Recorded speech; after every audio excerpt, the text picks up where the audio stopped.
झटपट घरीच बनवायचा असेल तर हे व्हेज मोमो नक्की ट्राय करा। मी अपेक्षा रेसिपीजमध्ये आपलं स्वागत आहे।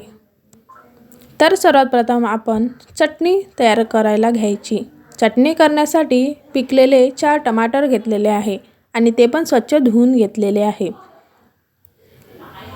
त्याला आता चिऱ्या मारून घ्यायच्या।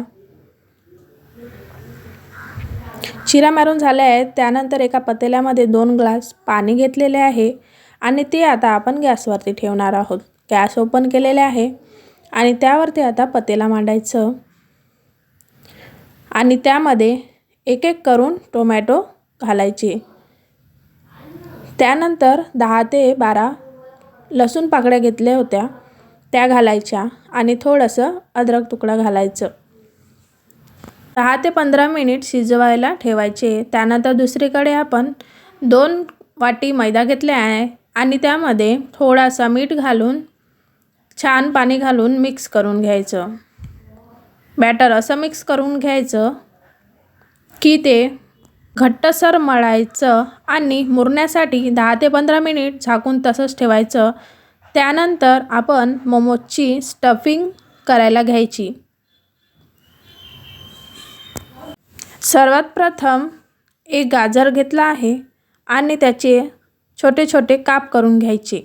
त्यानंतर एक गोबी घेतलेला आहे त्याचे पण छोटे छोटे काप करून घ्यायचे आणि ते चॉपरमध्ये घालून छोटे छोटे तुकडे करून चॉप करून घ्यायचे।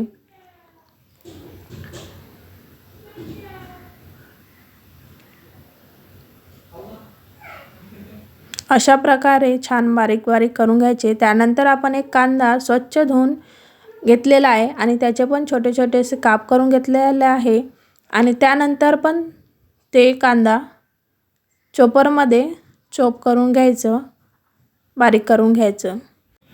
त्यानंतर एका भांड्यामध्ये 2 वाटी कोबी घालायची आणि 1 वाटी गाजर घालायचं आणि 1 कांदा घालायचं।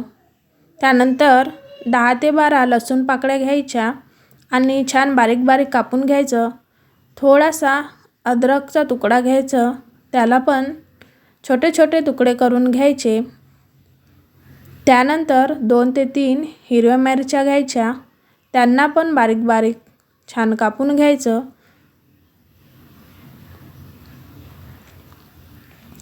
त्यानंतर 1 वाटी पनीर घातलेला आहे, त्यामुळे मोमोजना खूप मस्त अशी चव येते।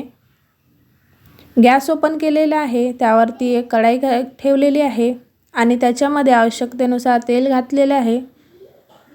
तेल गरम झाल्यानंतर त्यामध्ये लसूण पाकळ्याचे काप घातलेले आहे, त्यानंतर अद्रकचे काप घातलेले आहे आणि एक गोष्ट लक्षात ठेवा की हे सगळं करताना हाय फ्लेमवरतीच छान परतून घ्यायचं, लो फ्लेम करायची नाही।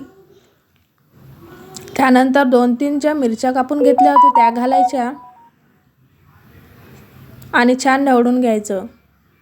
त्यानंतर जो एक कांदा कापलेला होता तो घालायचा आणि छान मिक्स करून घ्यायचं हाय फ्लेमवरती। थोडीशी काळी मिरची घातलेली आहे, ते पण छान ढवळून मिक्स करून घ्यायचं। त्यानंतर 2 वाटी जी आपण गोबी चॉप करून घेतली होती ती घालायची, 1 वाटी गाजर घालायचं आणि 1 वाटी पनीर घातलेली आहे आणि सारखं त्यांना ढवळत राहायचं आणि मिक्स करून घ्यायचं। दुसरीकडे आपण जे मैदा 10 ते 15 मिनिट भिजवून घेतलेले होते त्याचे गोळे करून घ्यायचे, छोटे छोटे गोळे करायचे।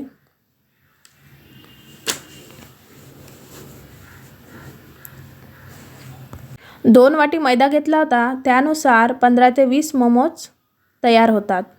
त्यानंतर जे स्टफिंग तयार झाले होते त्यामध्ये 1 चमच सोया सॉस आणि 1 चमच चिली सॉस घालून पुन्हा 2-3 मिनिट छान हाय फ्लेमवरती मिक्स करून घ्यायचं। त्यानंतर छोट्या गोळा तयार केलं होतं त्याचे पात करून घ्यायची, एकदम जाड पण नाही एकदम पातळ पण नाही, अशा प्रकारे पाती लाटून घ्यायची।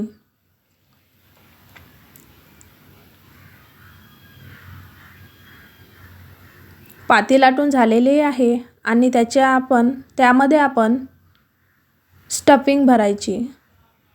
स्टफिंग ही खूप जास्त पण नाही आणि कमी पण नाही असं भरायचं आणि मोमोजचा आकार देऊन मोमोज तयार करून घ्यायचे। अशा प्रकारे मोमोज तयार झालेले आहे।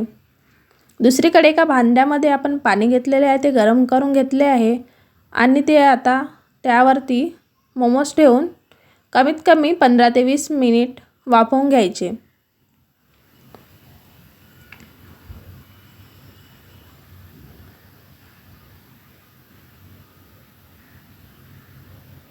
दुसरीकडे जी आपण चटणीसाठी 4 टमाटर घेतले होते आणि त्यांना शिजवून घेतले होते, ते आता शिजलेले आहे। त्यानंतर आता ते एक एक करून एका मिक्सरच्या भांड्यात घालायचे आणि छान मिक्स करून घ्यायचे।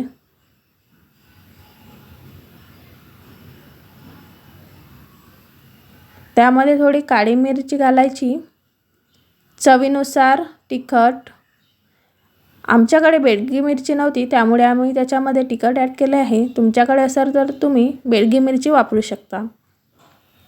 थोडासा चवीपुरता नमक, हळदी आणि थोडीशी साखर घातलेली आहे, त्यामुळे चटणीला खूप अशी मस्त चव येते आणि ते आता आपण मिक्स करून घ्यायचे।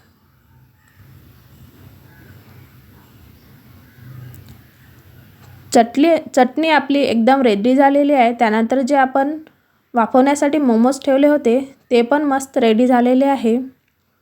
आता आपण ते सर्व करूया। गरमागरम लुसलुशीत मोमोज आणि त्यांच्यासोबत अशी तिखट चटणी किती भारी लागते ना। अगदी नेहमी नाही पण कधीतरी खायला मात्र मजा येते। तर रेसिपी आवडली असल्यास लाईक, शेअर आणि कमेंट करायला विसरू नका। धन्यवाद।